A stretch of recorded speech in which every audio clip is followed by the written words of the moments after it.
শিমলুগুৰি পৌৰসভাৰ অকৰ্মণ্যতাত মাছ বজাৰৰ কদৰ্য ৰূপ। শিমলুগুৰি পৌৰসভাই লেচিৰ জৰিয়তে ৰাজহ হিচাপে দৈনিক ৮০ টকাকৈ সংগ্ৰহ কৰে কৰ। কিন্তু কদৰ্যময় ৰূপ শিমলুগুৰি মাছ বজাৰৰ। নাজিৰা সমষ্টিৰ শিমলুগুৰি পৌৰসভাৰ অন্তৰ্গত শিমলুগুৰিৰ এই দৈনিক বজাৰ। মাছৰ বজাৰৰ কদৰ্যময় ৰূপে এতিয়া অতিষ্ঠ কৰিছে বজাৰৰ মাছ বিক্ৰেতাসকলক। মাছ বজাৰৰ গৃহৰ টিনপাতেৰে পৰে বৰষুণৰ পানী, দুৰ্গন্ধময় পৰিৱেশ, জাবৰৰ দম, চাৰিওফালে কেৱল মাখি। এক অস্বাস্থ্যকৰ পৰিৱেশৰ মাজত শিমলুগুৰিৰ মাছৰ বজাৰ। শিমলুগুৰিৰ দৈনিক বজাৰত শিমলুগুৰি পৌৰসভাই ২০২৩ বৰ্ষৰ ৩১ জানুৱাৰীত এটা বাণিজ্যিক কেন্দ্ৰ উদ্বোধন কৰিছিল।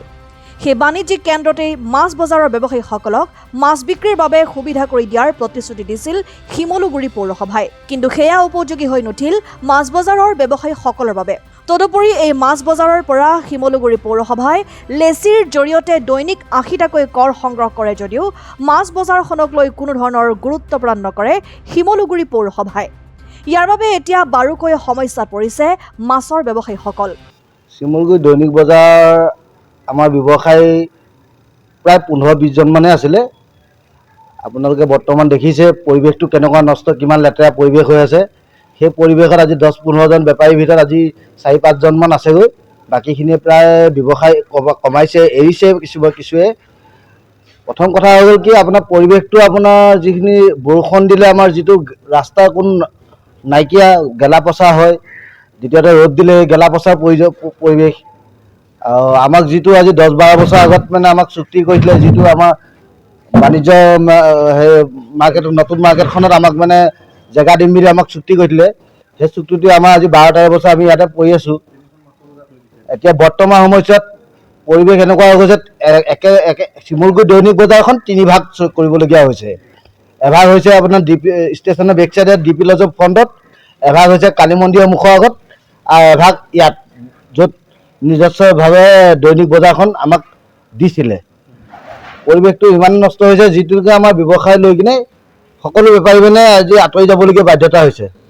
অলপ দৈনিক আপোনালোকৰ শিমলুগুৰি পৌৰসভাই ৰাজহ কৰ সংগ্ৰহ কৰিছে, কিমান টকা সংগ্ৰহ কৰে? আমাৰ ডেইলি কৰ আপোনাৰ ৮০ টকাকৈ লয়। ৮০ টকাকৈ লয়। তাৰপিছত শিমলুগুৰি পৌৰসভাই কোনো গুৰুত্ব দিয়া নাই। কি আহ্বান জনাব? আমি অনুৰোধ কৰোঁ এটাই যে আমাক সকলো বেপাৰীকে মানে নতুন বজাৰখনত ঠাই দিয়ক। আৰু অকল মোকে বুলি, আমাৰ মাছৰ বজাৰ বুলিয়ে নহয়, তামোল পাণ শাক পাচলি ইত্যাদি কৰি আলু চালু চব যদি বজাৰখন তাত বঢ়াই দিয়ে, আমাৰ সকলো আগৰ দৰে ঘূৰি আহিব বুলি আমি আশা কৰোঁ। আৰু বেপাৰীও যথেষ্টখিনি হ'ব বুলি আমি আশাবাদী। সেই উদ্দেশ্য লৈ কিনে আমাক যাতে টাউন কমিটি পৌৰসভাত এটাই অনুৰোধ, সকলো ব্যৱসায়ীখিনিক যাতে আমাক নতুন বজাৰখনত আমাক জেগা দিয়ে, তাকে লৈ আমি ধন্যবাদ জনাম। আমি শিমলুগুৰি নগৰ সমিতিক এটা আহ্বান কৰিম যে আমাৰ এই বজাৰখনত অলপ চকু কাণ দিয়ক, আৰু তেতিয়াহে আমি মানে ধৰক ব্যৱসায় সুকলমে পৰিচালনা কৰি নিজৰ পৰিয়াল পোহপাল দিব পাৰিম। কি কি সমস্যা আছে? আমাৰ সমস্যা হ'ল, আমাৰ ধৰি লওক নলা নৰ্দমা সমস্যা আছে, জাবৰ জোঁথৰ আপোনাৰ ধৰি লওক সপ্তাহজুৰি ইয়াতে পৰি থাকে। তাৰপৰা আৰু পানীৰ সমস্যা আছে, খোৱা পানীৰ অসুবিধা আছে। পেচাব কৰা ঘৰ আপোনাৰ আছে যদি থকা স্বত্বেও আমি ধৰি লওক তাত আমি পেচাব কৰিবলৈ যাওঁ, কিন্তু পানীৰ সমস্যা হৈ যায়।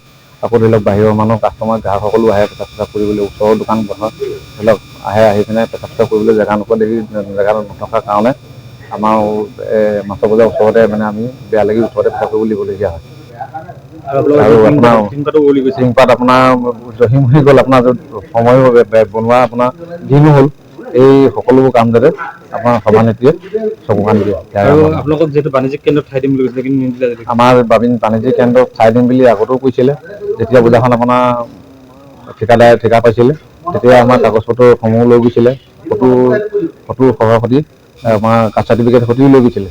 আমি ইয়াতে আমাৰ অকল মই বুলিয়ে নহয়, আমাৰ দেউতাহঁতে ইয়াতে ব্যৱসায় কৰা, আমাৰ সকলোৱে আজি পূৰ্বপুৰুষ ইয়াতে ব্যৱসায় কৰি ইয়াতে খাই বৈ তেওঁলোকে ত্যাগ কৰিলে। কিন্তু আমি সেই চবকেহে আমি ইয়াত গাড়ীসমূহ ধৰি আছোঁ।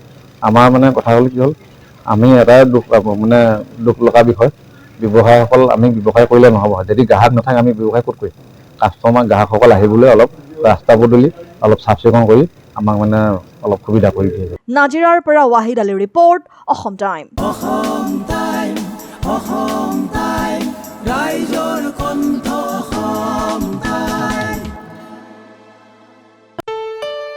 ঘৰত আনন্দ আৰু সম্পৰ্কৰ চমক বজাই ৰাখিবলৈ জৰুৰী হৈছে সকলো আনন্দময় মুহূৰ্তত মৰমৰ উপহাৰ দিয়াটো।